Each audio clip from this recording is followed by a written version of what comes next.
going live. Welcome back, and we have our latest update with Chris Harris, so we'll be giving us a quick update today. Just to give the highlights.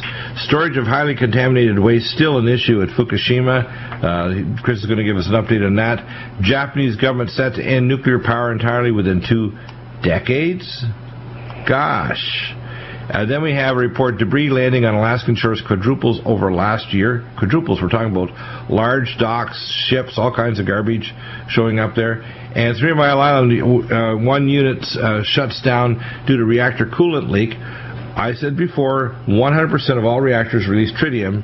9 major reactors, we talked about this last week with Chris, have problems with either temperature control outside the reactor, so they don't have control, had difficulty with major leaks of tritium or other station blackout issues that are not being dealt with, and backup power systems. The nuclear industry is working with too sharp a pencil, and the operation of the frontal lobes of these so-called engineers is working for the industry. Now that they've shut down Jasko, the previous director of the NRC, we're getting almost nothing positive coming out of the NRC saying that, oh my gosh, we've got to deal with extreme weather. Across America, we had extreme weather all summer, drought, extreme storms are going to be coming this fall and winter. We're not prepared for station shutdowns. We're not prepared for major leaks like the 3 Mile Island leak that's sitting literally. That 3 Mile Island leak is, remembers the old 3 Mile Island release, or the big reactor sitting outside New York City that is sitting literally on fault lines. So, Chris, give us the update on all these issues. What's going on in Fukushima? Because I'm seeing my radiation detector starting to fluctuate again, which tells me, as you said before the show, that it's the 61st release, which means what they do is, after a period of time, they decide, well, we've filtered as much as we can. We're just going to release it to nature. So they release it to the Pacific Ocean and the troposphere, which blows it eastward toward North America and around the northern hemisphere. Well, one of the processes is that it's an evaporative process, and so that I've been looking into what they're actually doing, and a lot of the treatment comes from taking this highly contaminated water, with 10 to the 5th becquerels per a cubic centimeter or so, and they're one of the things you do is you evaporate out of much of the water. What you're trying to do is you're trying to capture all the worst possible stuff, and then you filter that out, and whatever's left over, whatever's clean enough to release, you can go ahead and do that because it's not detectable. But you've also released a lot of stuff atmospherically, so you're probably seeing some of that. Also, it gets pumped back into the reactor. Whatever is not clean enough to release gets pumped back into because it still needs cooling. Units 1 through 3 still need cooling, and there's a lot of water accumulated in the basement. There's a lot of it. That's just where it's coming from. And, how did it get to the basement of that and the turbine building? Now, I've heard people say, well, it's not, the disaster wasn't so horrific because, there's a lot of tsunami waters. Well, then how come the water in the turbine building is so highly contaminated? You shouldn't see very much in there at all. And that's where you're seeing, that's where they're taking suction on from some of these, from the filter trains. So the end product of this is the stuff that you can't possibly do anything with. It's called sludge. And you've got yourself over 150,000 gallons of this stuff called sludge. I don't know how you ever are going to even move this stuff, but you don't want it to go anywhere, and you want to protect it so it doesn't leak into the ocean or anywhere, for heaven's sakes. This is the worst. When you say doesn't leak, you're talking about 100,000 years, right? For as long as, that sounds about right. I mean, I don't know what to do with it. I wouldn't know how to even move such a mess. It's really well, what they need to do is they need to turn the solid waste into a solid waste, and they need to transport it in proper trains or ships that can carry it to a deep tin mine well below the water line that'll stay there for billions of years. The problem is nobody's had an international consortium to put the money into properly, number one, filter this instead of, quote, releasing it into the oceans. They know if they put ground-penetrating radar or put mini-subs out there, they'd see that these steam jets were releasing it into the ocean floor. They even talked about putting concrete for hundreds of square miles off the coast of Fukushima Daiichi to literally seal the radioactive steam jets that are in the ocean floor coming from the Daiichi plant. What have they done in that regard? Have they done anything there? Well, they are trying to prevent the intrusion of groundwater by diverting some of it. Listen, we talked about this like a year ago. Right. One thing you got to do is you got to go ahead and try to somehow keep the rainwater out. And if you read that PDF that I sent you just today, and it was just like today's PDF, they're Right. getting a terrible problem with intrusion from groundwater and intrusion from rainwater, which goes in clean and it comes out contaminated. So, Right. like I don't come on here to say anything that's just to be dramatic and everything else. No, it's all in the solid documents. What about this article about the nuclear power going to end in 2 decades? I thought most of the plants were already turned off. Are they actually crazy enough to turn them back on again? Well, crazy or otherwise, they are doing inspections at least 2 of them. There's a pretty aggressive schedule for them. They're doing actual walk downs to see what kind of damage from last year's earthquake, and they will make an assessment whether it's feasible to go ahead and restart that. And that's even in today's TEPCO's report. Chris, before I forget, I want to ask exactly why in the world would they build the nuclear reactors right by the ocean? I mean, there's no reason to build them on the beach, next to the ocean, is there? They want to have access to water, is what they do that. But again, it's like the I call pre-crime, just like Minority Report. Only this is a nuclear pre-crime. But there's earthquake zones everywhere. They've had tsunamis for millennia in Japan. I don't really know. It defies logic. They can even do topography. They could use geothermal energy and replace all their need for nuclear reactors, and even their need for fossil fuels. They call them. They're fossil. They're abiotic. Nuclear generated fuels from the bowels of the nuclear reactor we call Earth. Then the last report, of course, is debris landing on Alaskan shores. Is any of this debris showing up radioactive, or what is Alaska doing about it? I have no reports of it showing up radioactive, but I do know that if it's making its way across the ocean, then any currents that are radioactive would also, by necessity, would also be showing up there too. So that's really indicative of the way the currents are flowing, and they are coming to the west coast, and it's all up and down. We're talking about within a couple of days there were tons. First, there was nothing on that beach. Right. I forgot where it was. I think it was Washington State. Alaska, excuse me. And 2 days later, there were tons of debris, mostly foam, things like that come off of docks. that help. Yeah. Plastic foam and other dock debris, marine debris.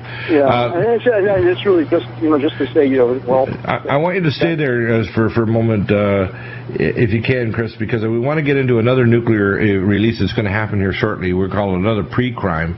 We've got the impending nuclear attack with special forces on Syria and Iran, and the Bushehr reactor. Now, the Bushehr reactor is probably one of the largest reactor sites on the planet. It's been estimated by the scientists and doctors for social responsibility that if they hit that reactor while fully fueled and in full operation, which it is now, manned by Russian scientists and technicians, the radiation release will be monumental. It'll be far bigger than Chernobyl or even the release from Fukushima. What do you see, Chris, as a danger if they start a nuclear war in the Middle East, basically? Just what you said. Please do not strike any facility that has any enriched uranium in it, because just as you said, it's going to cause a release first of all, it's big or bigger or big S. I don't think there's any way to measure it right now. How much would.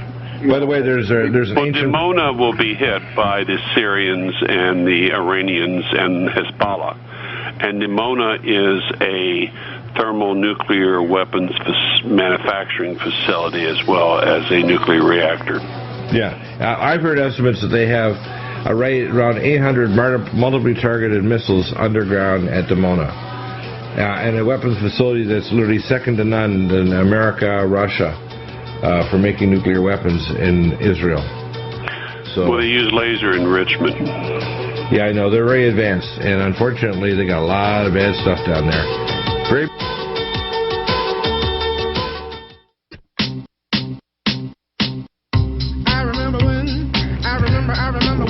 welcome back. And when you hear about Obamacare, we talked about that with Daniel Weber in the first hour with AMAC, amac.us.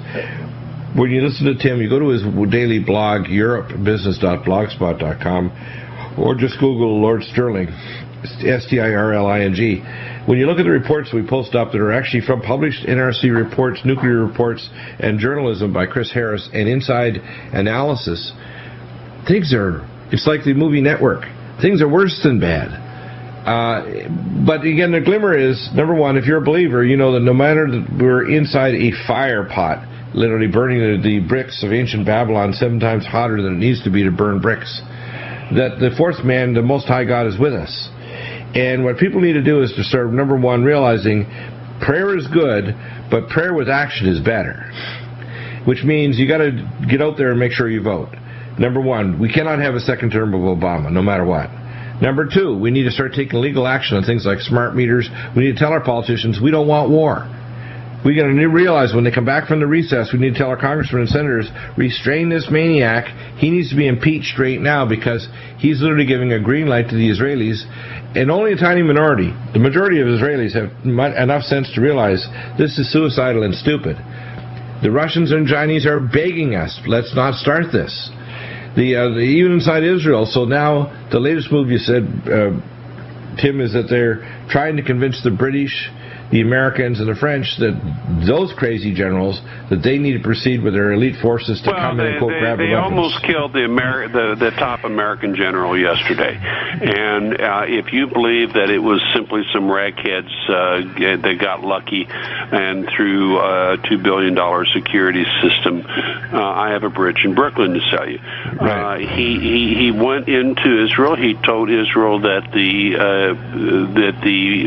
military elite, that the generals in America were not going to go along with Netanyahu's drive towards a global war, and Netanyahu, no doubt, tried to have him killed. That's what this article says. It makes sense to me, and they missed barely. And so we're at the point. 3 weeks ago, the Israeli generals put their foot down and said no to war. Now they've rewrote the script, so it's the U.S., U.K., and France units are on standby. And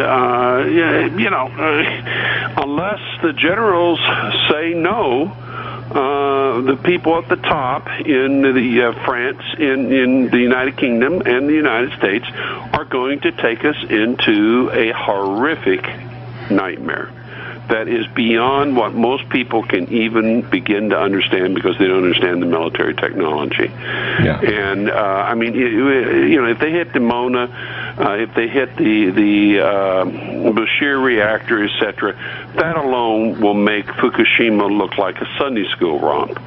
And it's going to be far worse than that. They're going to close the Strait of Hormuz. Forget about gasoline. It might cost $15 a gallon. It might cost $20 a gallon. Forget about the economy. Forget about eating. Well, that's why I tell people that they need to get themselves prepare-wise food. They need to have water stored for their home for at least 3 weeks. They need to be prepared with self-defense. They need to start networking with their neighbors so they can share skill sets and start practicing. You don't need to quote a formal militia, but people need to be prepared right now because whether it's in America, Canada, or other nations, the wheels are going to come off this. And when I hear people like Joel Skousen say, after all his preparedness books and so on, there isn't an end to this economically. January, which is only a few months away, the fiscal cliff has been published by the General Accounting Office. We have a report that just came out today on that. We have issues in the Middle East. We've got issues in Europe. We have the number of state and other governments that are going bankrupt. And yet these idiots are pushing all the wrong buttons. They're saying rather than increasing credit and letting house mortgage rates float down to a lower price and allow people to keep their equity, instead of giving money to small business to make more jobs, what we have is the government's planning on a major tax increase. And we have a little hope here now that we have Paul Ryan coming in with his plan for budgets that will actually get some rationality that may bring some common sense back. But it's a little late. If we get another term of Obama, you have a madman at a wheel of a bus loaded with people, and and he's headed towards a cliff, and instead of turning the wheel and hitting the brake, he's heading straight ahead, and he put the pedal to the metal, and he's screaming something which makes no sense. And look, we're going to be in a situation, whether this is the final war, the final battle, or not, whether that's down the road or whether it starts soon. It's going to be so bad. We're all going to talk about before the war and after the war.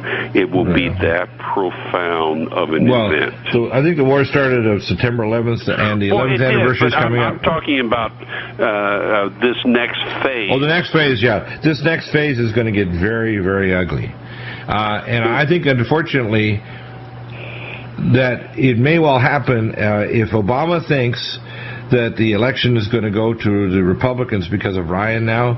He's going to greenlight an early attack to have a September surprise. I've also, I've been told that they found a document that proves Obama entered Occidental University as a foreign national. Yeah, I think that it's very possible. I don't know if that's true. I haven't seen it yet. I'm supposed to. Yeah, I've talked to the media person for Professor Corsi and others with Sherfer Pio just in the last few days, and I can tell you that if these documents see the light of day in the regular media and the courts decide to proceed, Obama is sunk and his entire regime is over. Well, he could be out of office. The vice president would have to take over.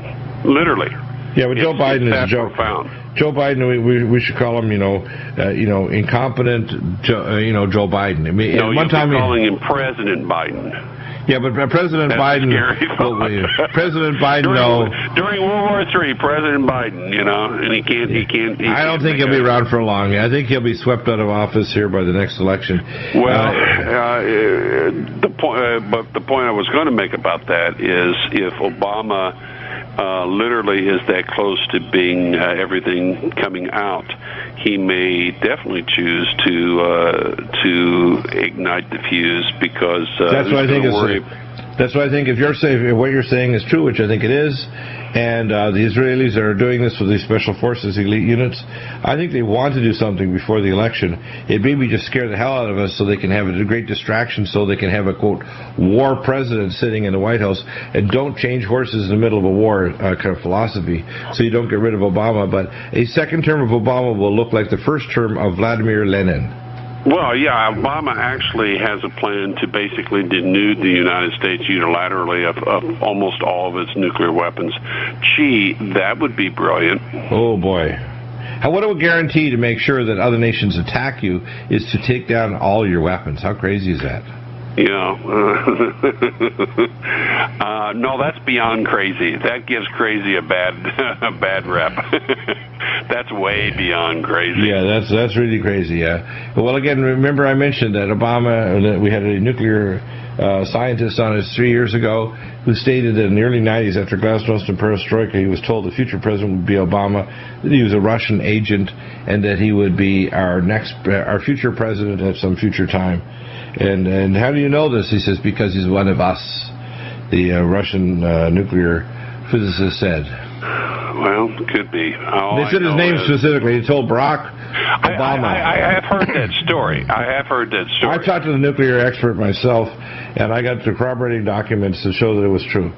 So Barack Obama spent a lot of time traveling to Afghanistan with the CIA. He's from a spook family. There are probably many of them double agents. Remember, there's interlocking. Communism is just a manufactured entity by the global banks. Communism was a tool by the global banks. The Rothschilds, the Warburgs, the Schiffs, etc. Right. And it was a way to concentrate power and wealth in their hands. Exactly. And they were also behind Hitler.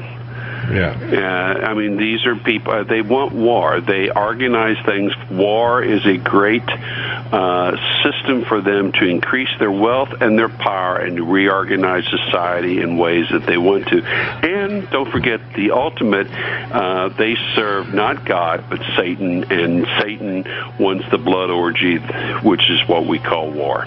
By the way, get your Nutridyne, Alamax Element, and Immunomax, because West Nile virus is 4 times normal. We have an explosion of H3N2V, pandemic flu, and as the population gets weaker from all the stress and radiation from Fukushima, this is the year you're going to start seeing some major excursions of the flu. And if we have major releases of radiation, you're going to have a massive explosion of illness. You can get right with God. That's the first thing. Get prepared. If you think we're exaggerating, don't wait any longer to try to check it out. I wish we were. I wish we were too. I really don't like all this bad news. But if you get prepared, you're right with God. God will be there with you to get you better.